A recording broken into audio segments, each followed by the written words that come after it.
lagu yang kita bawakan kadang-kadang bukan senang juga kan? Kalau kita masih lagi mau hidup daging, kita tidak mau bertobat kan? Tadi pembacaan kita apa? Kenapa Raja Herodes menangkap Yohanes Pembaptis dan dipancung kepalanya? Sebab Yohanes Pembaptis menegur dia.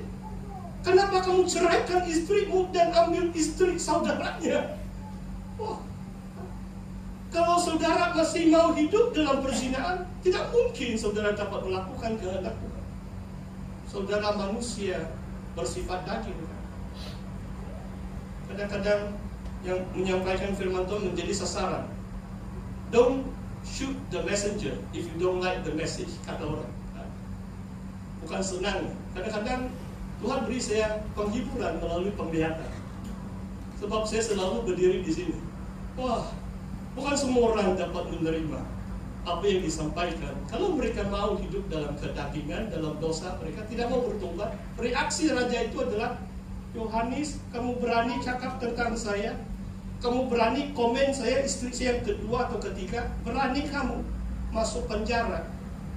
Waktu itu pesta, ada perempuan anak yang istri dia yang kedua itu menari, minta apa saja ke kepala Yohanes yang dimintanya. Haleluya. Saudara baca firman Tuhan dengan menghayatinya. Dengan menghayatinya. Saudara, saya baca di ayat 19, perbuatan daging telah nyata, yaitu percabulan, kecemaran, hawa nafsu 19, 20, penyembahan berhala, sihir, perseteruan atau permusuhan, perselisihan iri hati. Perhatikan 3 perkara ini. Orang yang masih hidup menurut daging, mereka suka bermusuhan dengan orang lain, suka membenci, suka berselisih, dan iri hati dengan orang. Amarah, cepat marah, kepentingan diri. Oh saudara, bukan pastor sempurna, tapi saya boleh katakan bahwa saya berusaha menjaga kepentingan bersama. Susah kalau, wah pastor, ini saya ceritalah, saya bukan mengatakan apa-apa. Ada seorang pastor tidak bertahan. Kadang-kadang kalau penetua gereja kamu sudah cerita orang di luar, ayah bahaya sudah itu kedudukan pastor. Saya harap tiada lah di sini. Okay? Begini, itu penetua yang cerita dengan saya. Okay? Wah, pastor kami hari Sabtu selalu dia balik kampung, dia ambil apa itu, dia pungut tuh langsat dia. Hari Minggu dia jual langsat di gereja. Anda komen begitu. Wah, saudara, saya boleh beritahu kepada saudara, hari Kamis, hari Jumat, I'm in a war mode. Saya dalam itu mental saya berperang sudah, sedia sudah berdiri di hadapan saudara.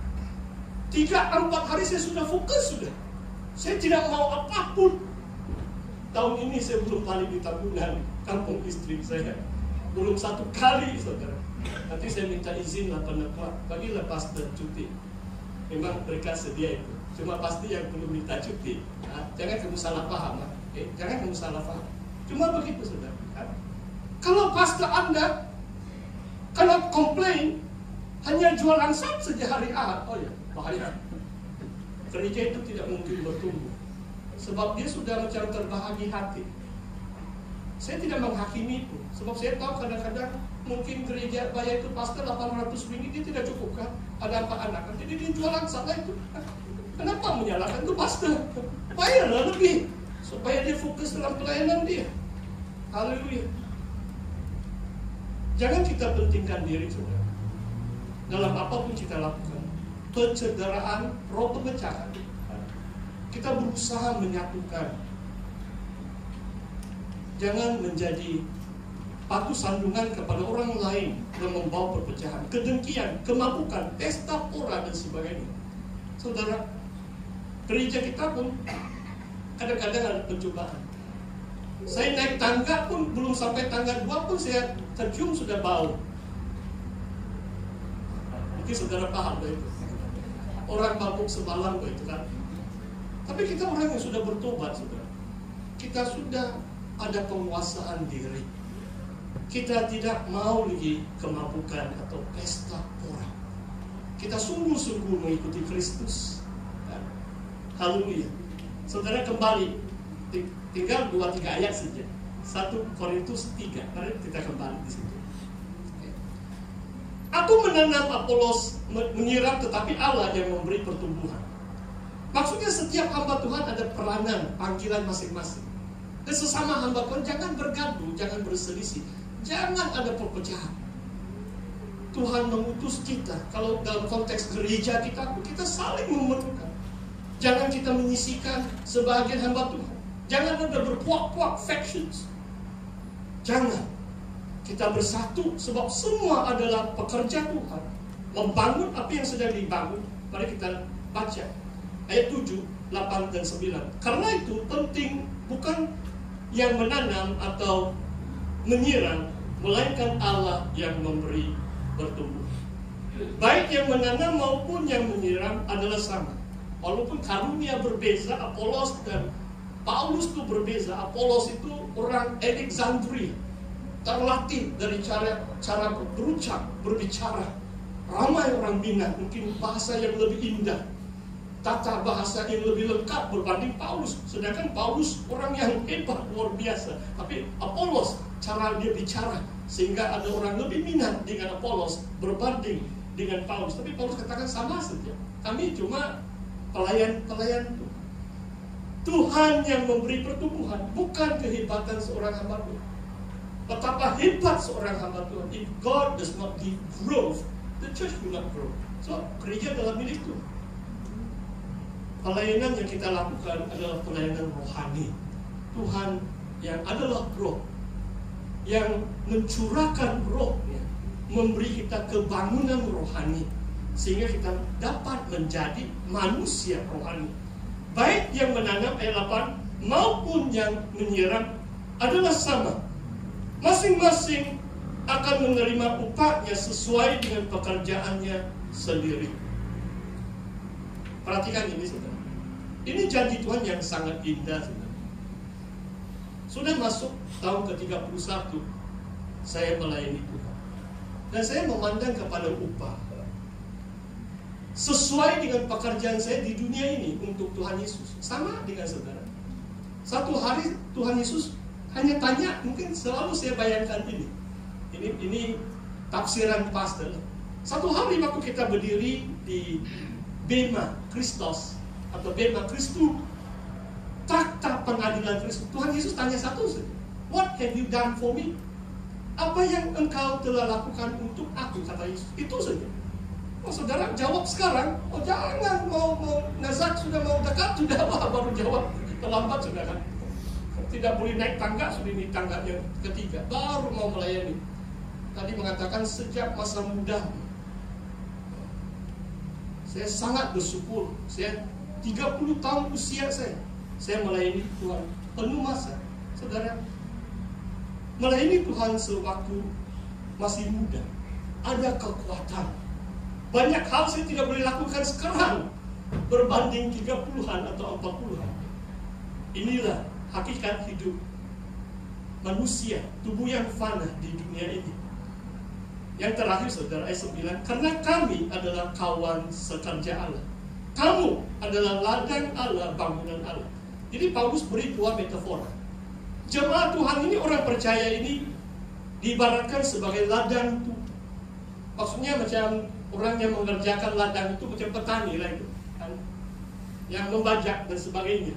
Dia pandai menabur, dia pandai menuai, dia pandai pelihara yang dia tanam sampai berhasil. Bangunan macam tadi yang pasti saksikan. Perlu orang pandai, itu arsitek, engineer, ada plan dia. Wah, luar biasa kan? Saya kagum, itu bangunan boleh sampai 20 tingkat. Kalau tidak lurus, bagaimana? Angin tiup pun sudah pandai rebah, tapi tetap juga bangunan yang tinggi, kecuali gempa bumi lah. Kecuali angin taufan yang begitu kuat. Saudara dan saya adalah bangunan Tuhan. Hamba-hamba Tuhan sedang membangun. Rasul, nabi, guru, gembala, penginjil dipanggil Tuhan untuk membangun kediaman Allah. Luar biasa panggilan Tuhan atas kita. Haleluya. Saudara, kesimpulan dari firman Tuhan hari ini, saya percaya mendorong kita menjadi manusia rohani, pneumatikos. Kita, firman Tuhan ini, setiap kali saya baca, setiap kali kita dengar firman Tuhan ini macam cermin. Bila kita dengar baca firman Tuhan, macam saudara sedang dengar khotbah, macam ada cermin di hadapan saudara. Saudara lihat keadaan rohani saudara. Adakah saya masih baik Kristus? Sikit-sikit tersinggung, merajuk, berselisih, marah orang, dengki, iri hati. Tanggalkan itu. Tanggalkan itu. Jangan jadi manusia bersifat daging atau sukikos. Wah, kalau tidak selesa, tidak dapat menyembah Tuhan. Wah, kalau tidak ada pemimpin pujian yang handal, dia buruklah itu pemimpin pujian hari ini. Tidak siaplah saya puji Tuhan kan? Itu manusia sukikos. Dia lebih lihat kepada manusia di depan. Wah, hebat kan? Minta maaf, pastor, bukan kamu hari ini. Kamu semua hebat-hebat, luar biasa. Semalam mungkin dekat 10 pemimpin pujian. Saya katakan gereja kita mempunyai talenta cukup banyak, berbeza-beza karunia dalam pujian penyembahan itu sangat luar biasa. Saudara, jadilah manusia rohani. Bertumbuh, maksudnya kita menghasilkan buah. Tadi saya tidak baca, saudara boleh baca Galatia 5. Orang rohani itu dia kasih, dia lemah lembut, dia sabar, dia setia, dan sebagainya. Itu buah-buah roh, manusia rohani menghasilkan itu, bersatu dengan orang lain, sesama pemimpin, sesama jemaat, membangun bangunan Allah, kediaman Allah oleh rohnya di tengah-tengah jemaat kita, di tengah-tengah rumah Tuhan. Haleluya. Mari kita berdoa. Haleluya Tuhan. Mari kita melihat diri kita di hadapan cermin firman Tuhan. Mari kita berusaha bertekad menjadi manusia rohani. Haleluya Tuhan. Saya jemput pemusik, penyanyi.